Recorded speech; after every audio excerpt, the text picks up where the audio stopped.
Whoso loveth instruction loveth knowledge, but he that hateth reproof is brutish. Proverbs chapter 12, verse 1. For I am not ashamed of the gospel of Christ, for it is the power of God unto salvation, to every one that believeth, to the Jew first, and also to the Greek. Romans chapter 1, verse 16. And Jesus answered and said unto her, Martha, Martha, thou art careful and troubled about many things, but one thing is needful, and Mary hath chosen that good part, which shall not be taken away from her. Luke chapter 10, verses 41 to 42. But God, who is rich in mercy, for his great love wherewith he loved us, even when we were dead in sins, hath quickened us together with Christ.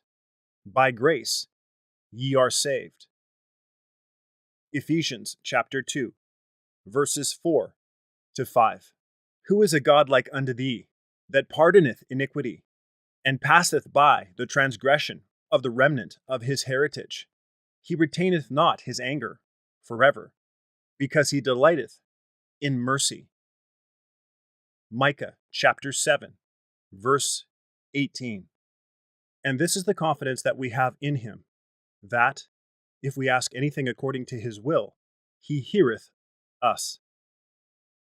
1 John chapter 5, verse 14.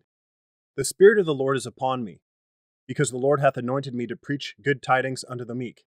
He hath sent me to bind up the brokenhearted, to proclaim liberty to the captives, and the opening of the prison to them that are bound.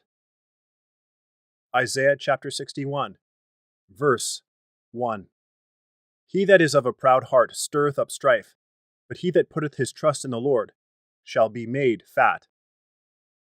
Proverbs chapter 28, verse 25. Being then made free from sin, ye became the servants of righteousness. Romans chapter 6, verse 18. For with the heart man believeth unto righteousness, and with the mouth confession is made unto salvation. Romans chapter 10, verse 10. Likewise, ye younger, submit yourselves unto the elder. Yea, all of you be subject one to another, and be clothed with humility.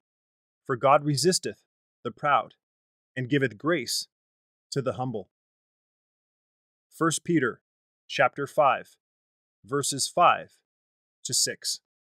Forsake me not, O Lord, O my God, be not far from me.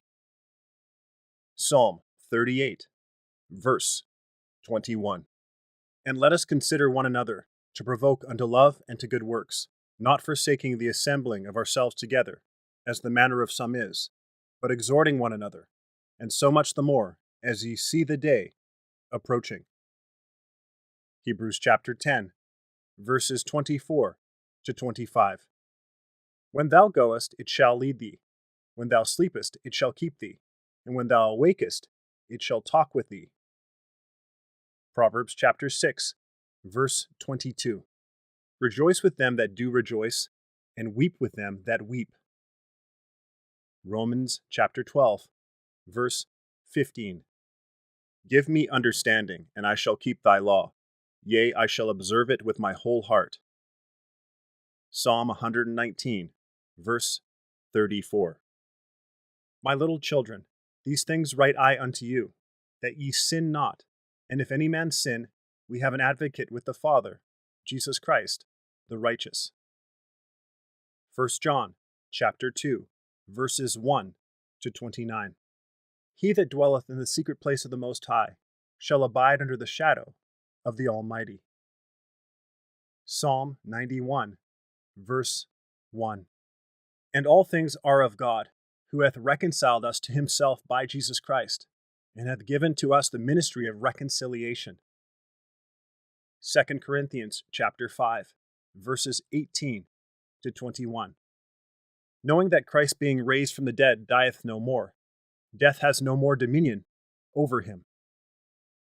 Romans chapter 6, verse 9. The Lord is nigh unto them that are of a broken heart, and saveth such as be of a contrite spirit.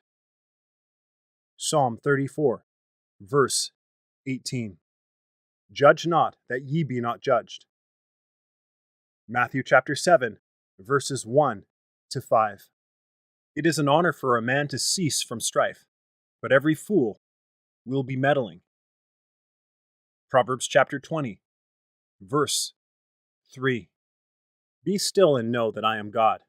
I will be exalted among the heathen. I will be exalted in the earth. Psalm 46, verse 10. But I say unto you, that every idle word that men shall speak, they shall give account thereof in the day of judgment. For by thy words thou shalt be justified, and by thy words thou shalt be condemned. Matthew chapter 12, verses 36 to 37. Evil men understand not judgment, but they that seek the Lord understand all things. Proverbs chapter 28, verse 5. Prove all things, hold fast that which is good. 1 Thessalonians chapter 5, verse 21. And God is able to make all grace abound towards you, that ye always, having all sufficiency in all things, may abound to every good work. 2 Corinthians chapter 9, verse 8. Thou wilt keep him in perfect peace, whose mind is stayed on thee, because he trusteth in thee. Trust ye in the Lord forever, for in the Lord Jehovah is everlasting strength. Isaiah chapter 26, verses 3 to 4. Knowing that of the Lord ye shall receive the reward of the inheritance, for ye serve the Lord Christ. Colossians chapter 3, verse 24. Casting all your care upon him, for he careth for you. 1 Peter chapter 5, verse 7. He that followeth after righteousness and mercy findeth life, righteousness, and honor. Proverbs chapter 21, verse 21. Whoso keepeth his mouth and his tongue keepeth his soul from troubles. Proverbs chapter 21, verse 23. A wholesome tongue is a tree of life. Proverbs chapter 15, verse 4. A wrathful man stirreth up strife, but he that is slow to anger appeaseth strife. Proverbs chapter 15, verse 18. For the weapons of our warfare are not carnal, but mighty through God to the pulling down of strongholds, casting down imaginations, and every high thing that exalted itself against the knowledge of God, and bringing into captivity every thought to the obedience of Christ. 2 Corinthians chapter 10, verses 4 to 5.